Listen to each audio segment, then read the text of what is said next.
There's something I've noticed about people who desperately want to become wealthy. They almost never do, not because they lack intelligence, not because opportunity passed them by, not because the market was unkind. It's something quieter than all of that, something that took me decades to understand properly.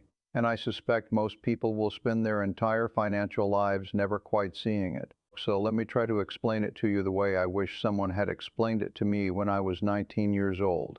Sitting in a library in Omaha with $65 in my pocket and an absolute certainty that I understood things I did not yet understand. I bought my first stock at 11 years old. 3 shares of Citi's Service Preferred.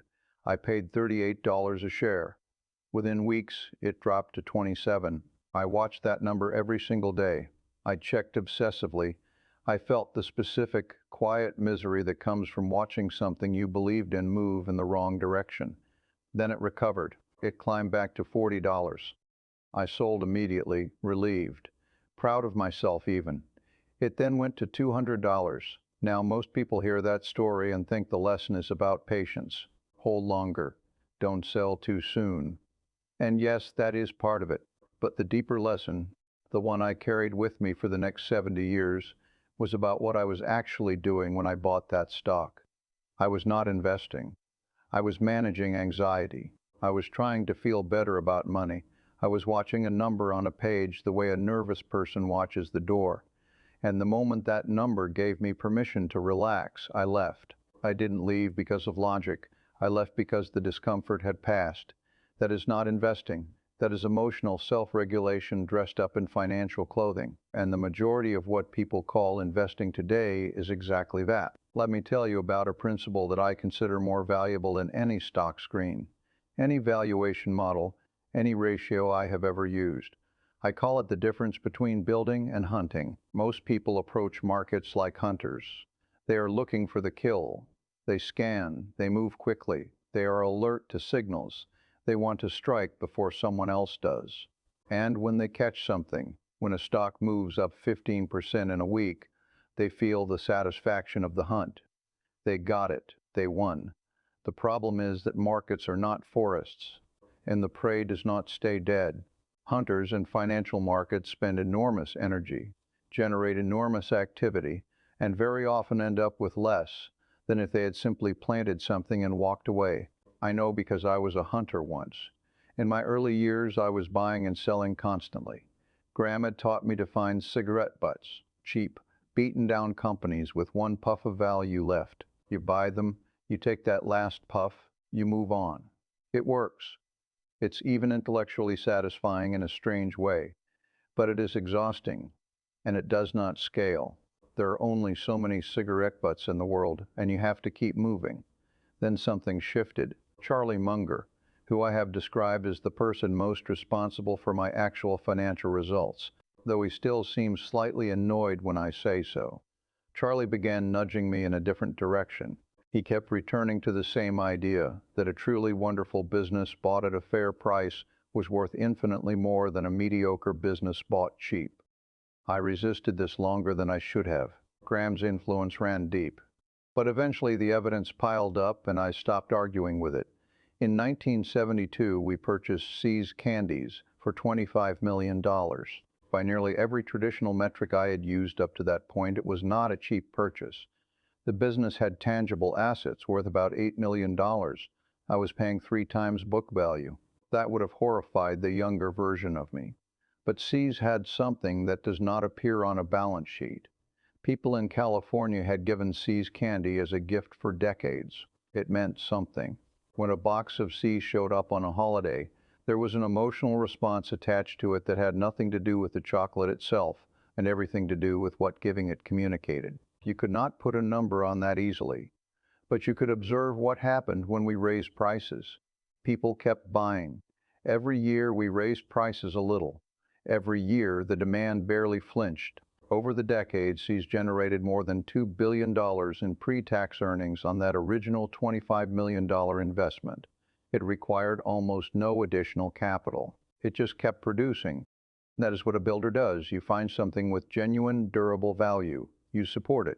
You leave it alone. And time does the rest. Now here is where I want to spend some time, because this is the part most people skip over. They hear the See's Candies story. They hear about Coca-Cola, which we bought in 1988 and still hold.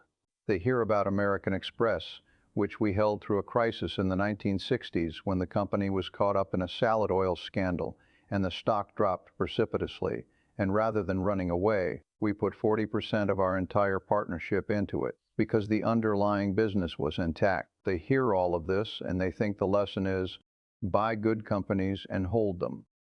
And they are right, but they are right the way someone is right when they say the lesson of a marathon is to keep running.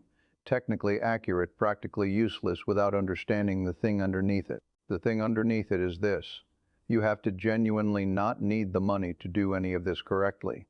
Not financially, I mean psychologically. When I put 40% of the partnership into American Express in 1964, the people whose money I was managing did not panic, largely because I did not panic, and partly because I had spent years building a relationship of trust with them. But the deeper reason I did not panic was that I had done the work.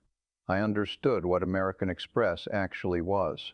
I understood that the scandal, while embarrassing and expensive, had not destroyed the fundamental reason people used the company's travelers' checks and charge cards. When you truly understand what you own, the price movement becomes almost irrelevant noise. It is like standing in a building you designed and built yourself while someone outside is shouting that the building looks unstable. You have the blueprints. You walked every floor. You know what the structure is made of. Most people are standing in a building someone else described to them on the internet. When the shouting starts, they have no choice but to run. And this brings me to what I believe is the central psychological failure of modern financial behavior. People believe they are making financial decisions. They are almost never making financial decisions. They are making social decisions and calling them financial. They buy something because someone they respect bought it. They sell because the general mood turned dark and they did not want to feel foolish for holding on. They diversify not because diversification fits their knowledge and situation, but because it feels safer to be wrong in a crowd than right alone. I have watched this across market crashes, bull runs, bubbles, panics. 1973 and 1974, the market fell nearly 50%. 1987, the dot-com unwinding. 2008, when I was writing a letter to shareholders explaining that we would likely see some of the most extraordinary buying opportunities in a generation, while the prevailing message everywhere else was that the financial system as we knew it might not survive. In every single one of those moments, the people who lost the most were not the ones who lacked information. They were the ones who could not tolerate sitting still while the temperature in the room kept rising. Comfort is the real currency most investors are trading in, and comfort is very, very expensive. I want to offer you something concrete before I finish. One question, just one. When you look at whatever you currently own, whether it is a stock, a small business, an index fund, a piece of property, ask yourself this: if the market closed tomorrow and you could not see the price for 10 years, would you be comfortable owning it? Not excited, not certain, not guaranteed. Comfortable. If the answer is no, the problem is almost never the asset. The problem is that you do not understand it well enough, or you bought it for a reason that has nothing to do with its actual underlying value. And if that is the case, no amount of monitoring the price will fix it. Checking a stock price when you do not understand the business is like checking the weather in a city you are not visiting. It fills time. It creates the sensation of doing something, but it moves you no closer to where you are trying to go. I am now in my 90s. I have made errors that when I add them up honestly are genuinely staggering in size. Missed opportunities that would embarrass me if I listed them here. Decisions I made that I understood to be mistakes within months of making them. Companies I overestimated. Industries I misjudged. One airline investment I would prefer not to dwell on. And yet, across all of that, the thing that has mattered most has never been the intelligence of any individual decision. It has been this: I never confused the noise of the market with the reality of the businesses inside it. The market is a voting machine in the short run, as my teacher Ben Graham once said. In the long run, it is a weighing machine. Eventually, weight is what counts. Votes are emotional. Weight is factual. Most people spend their lives trying to collect votes. I was always more interested in weight. That distinction, quietly held and consistently applied, turns out to be worth quite a lot.